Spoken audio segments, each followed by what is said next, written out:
is seeing historic success in the Everglades. As Fox 35's Carlo Byron explains, it's helping to remove Burmese pythons from the wild in record number. When Florida announced its plan to release predators into the wild, the world laughed. It sounded reckless, even dangerous. But behind the controversy was a science experiment born out of desperation. The Everglades were dying, and this was the last resort. What followed would test everything we thought we knew about nature's balance. Before we laugh too hard at Florida's gamble, maybe we should ask, what kind of crisis forces people to make such a wild choice? What was happening that no one seemed to notice? Let's rewind to where it all began. The silent apocalypse long before this chaos began, the Florida Everglades looked like something out of a nature documentary. It was an endless green sawgrass stretched toward the horizon, broken only by the shimmer of shallow water. Here, birds soared overhead, raccoons scurried through the marshes, and bobcats stalked the edges of the brush. Life moved in balance, and every creature played its part in a system worth an estimated $31.5 billion each year. It was one of Earth's rare places where wild still meant wild, because no one imagined that balance could unravel so quietly. Now, this story didn't begin with a bang. It started with a storm. In 1992, Hurricane Andrew tore through southern Florida, flattening homes, ripping through communities, and destroying a reptile breeding facility near Miami. When the winds died, a few exotic snakes had escaped into the wetlands. At the same time, overwhelmed pet owners were releasing their once cute Burmese pythons into the wild, thinking they were setting them free. For years, no one paid much attention. There were snakes here and there that seemed harmless, but they weren't. Those early sightings turned into something much darker. As the years passed, the population exploded.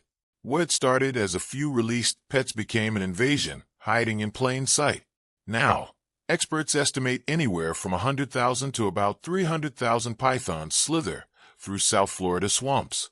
During mating season, each female can lay close to 100 eggs. Once they are hidden in the undergrowth, they multiply faster than anyone could track or trap. And now the Everglades, a paradise once bursting with wildlife, is falling silent. Also, devastating numbers started to evolve. Raccoon populations dropped by 99.3%, possums fell by 98.9%, and bobcats by 87.5%. Even marsh rabbits, which are always a common sight, have nearly vanished, and deer sightings have fallen by more than 90% in some areas. What the pythons didn't eat, they displaced. The balance that held the Everglades together was breaking apart. And the worst part? Almost no one noticed, not until it was nearly too late.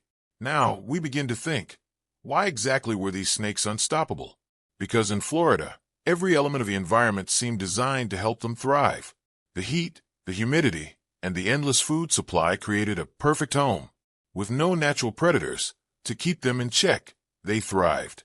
Their camouflage made them ghosts in the grass, and nearly impossible to spot. For scientists, it was like fighting an invisible enemy. Each snake removed seemed to be replaced by 10 more. The invaders had found heaven, and they were consuming it. To top it all, these weren't ordinary snakes. They were apex predators capable of swallowing a deer whole. Some grew over 20 feet long and weighed more than 200 pounds. Then videos of pythons battling with alligators started surfacing, shocking the world. In a food web once ruled by native predators, the python had taken the throne. What once symbolized Florida's wild beauty was now turning into a battlefield, and nature was losing badly. Even so, the economic and ecological stakes went far beyond wildlife. The Everglades, with its $31.5 billion ecosystem value, supports tourism, fishing, and flood control for millions. Yet, every year, the python threat grew.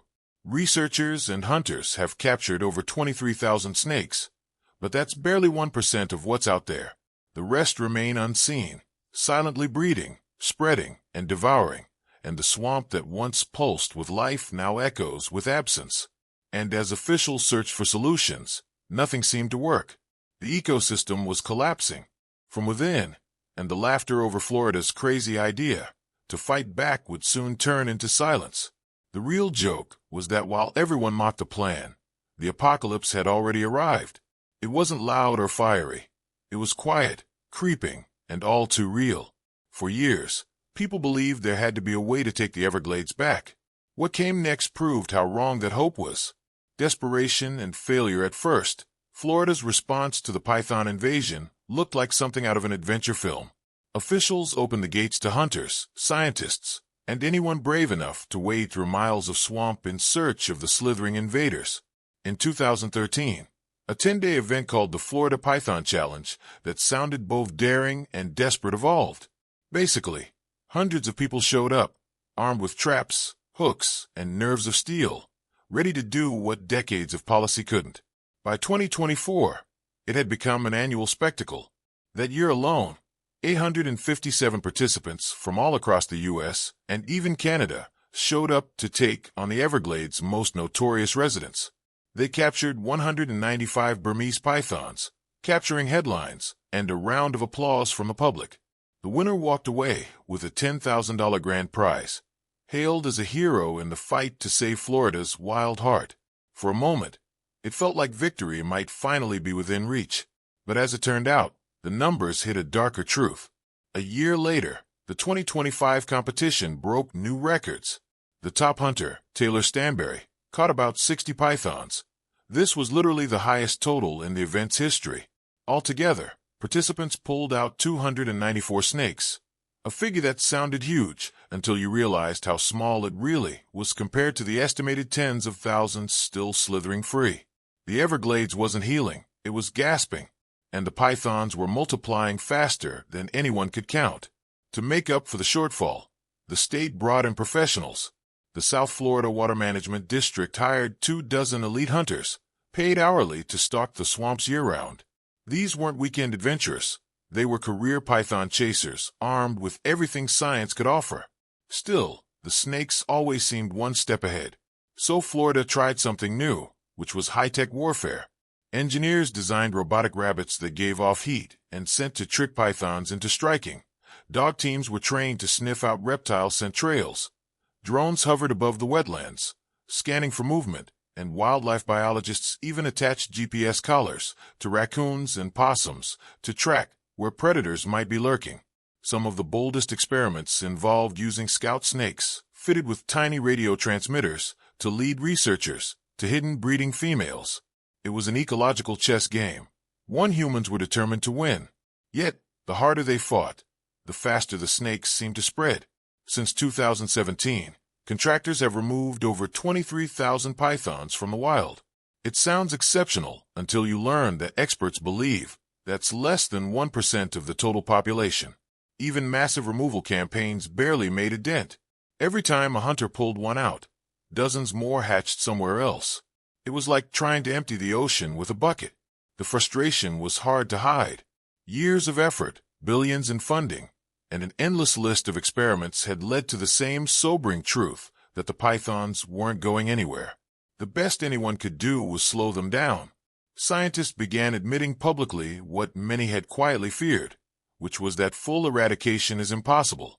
These predators had claimed the Everglades as their own, and no one had figured out how to take it back. Each failed attempt deepened the sense of helplessness. Hunters waded deeper into the marshes, drones flew higher, and technology got smarter. But the snakes adapted faster. They slithered north into new habitats, ignoring boundaries humans had drawn. Every solution seemed to end in the same place, a dead end.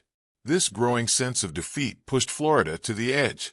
If technology, money, and manpower couldn't stop them, what could? Somewhere in that frustration, a wild idea began to take shape, and scientists faced an impossible question.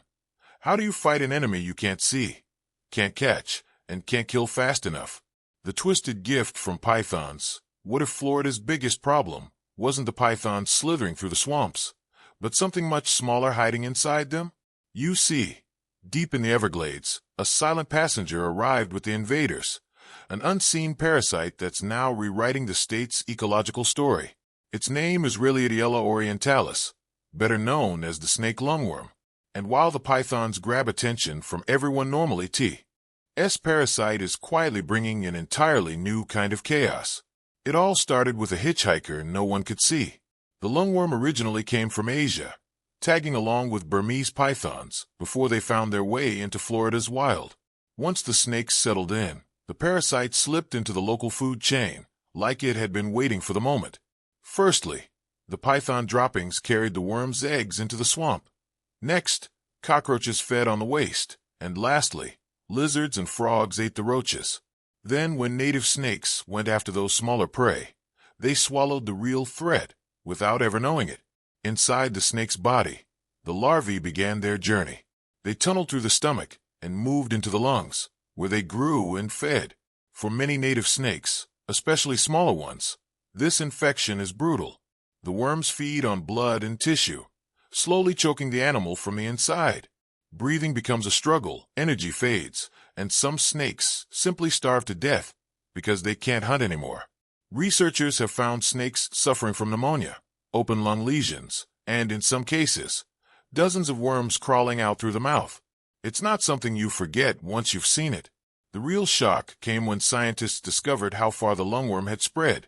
18 native snake species in Florida have already been infected, and the parasite's reach now stretches through dozens of counties.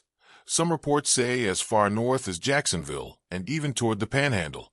The pythons may have started this, but the lungworm isn't waiting for them anymore. It's moving through Florida's native snakes on its own, and that's the terrifying part. When native snakes die, the balance collapses.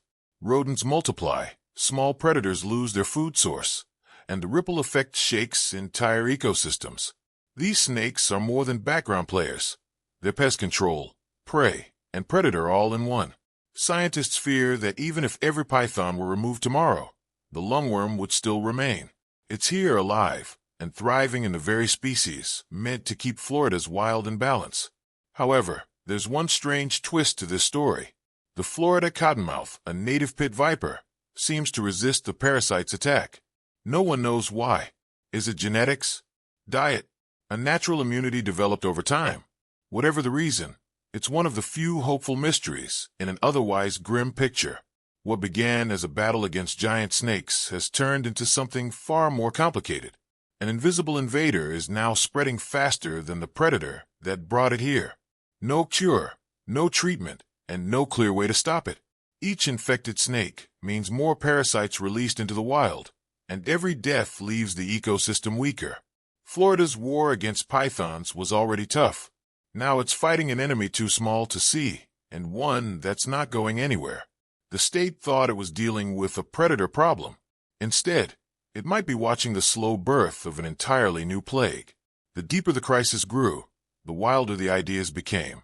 And one plan in particular pushed the limits of belief. The laughable plan when the news broke. It sounded like something straight out of a late-night comedy sketch. Florida officials announced they were releasing hundreds of eastern indigo snakes, a native, non-venomous species, into the wild to help fight the state's invasive python crisis. The headline alone triggered a storm.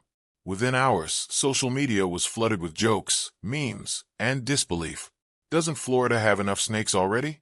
Fighting snakes with more snakes? What could go wrong? Others compared it to the mongoose disaster in Hawaii, where an attempt to fix one problem ended up creating a bigger one. For many Floridians, it sounded like another episode in the state's long history of strange wildlife decisions. News outlets quickly picked up the frenzy. Some ran headlines that made it sound like a sci-fi movie. Talk shows turned the announcement into punchlines, while anxious residents asked if their pets and children were safe. Even a few wildlife enthusiasts raised eyebrows, questioning if the state had lost its mind. Skepticism spread faster than the snakes ever could. Why would anyone think adding more serpents was the solution? To the average person, it felt absurd, more like a plan doomed before it started. Even a few conservationists hesitated to defend it publicly. After all, the optics weren't great. Florida had spent years trying to kill snakes, and now it was releasing them. The contradictions made the plan an easy target for mockery.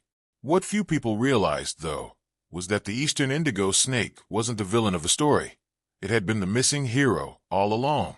Once common throughout the southeast, the indigo snake had nearly vanished due to habitat loss and overcollection. Yet this species held something no one could ignore. It was nature's own python hunter. The indigo eats other snakes, including venomous ones, and it does so without fear. Behind the laughter and headlines, Scientists had been quietly working for years on bringing this native predator back.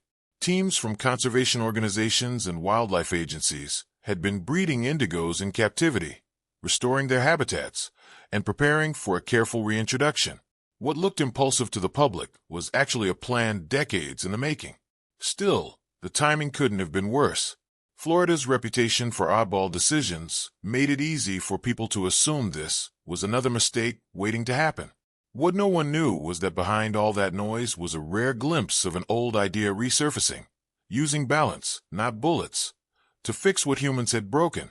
The Indigo's return wasn't about chaos. It was about restoration.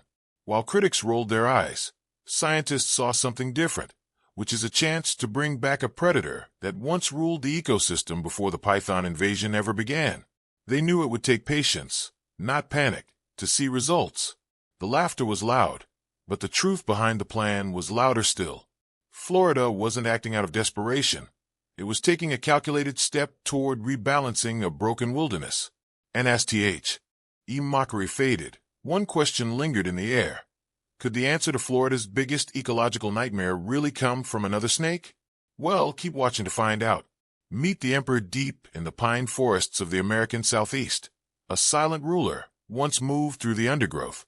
Only a few ever saw it. Yet its presence shaped the land in quiet, commanding ways. The eastern indigo snake earned the nickname Emperor of the Forest. And for good reason. The eastern indigo snake was long, graceful, and utterly fearless. Growing up to 9 feet, it could glide through tall grass or disappear into sandy burrows with an ease that left even seasoned hunters speechless. Its scales shimmered with shades of blue and black, catching light in a way that made it look almost alive with color. Around its throat, a soft coral tint marked it as something rare, a predator with the calm confidence of a king. Unlike many snakes, this one didn't rely on venom or brute strength to rule. The eastern indigo was non-venomous and surprisingly gentle toward people, but in its world, it was the undisputed top predator. It ate almost anything that moved, including birds, rodents, frogs, lizards, turtle eggs, and other snakes, whether or not they were venomous. The indigo was immune to rattlesnake venom, and it didn't bother constricting its prey. It would pin it down or swallow it alive, unshaken by the struggle. Once a researcher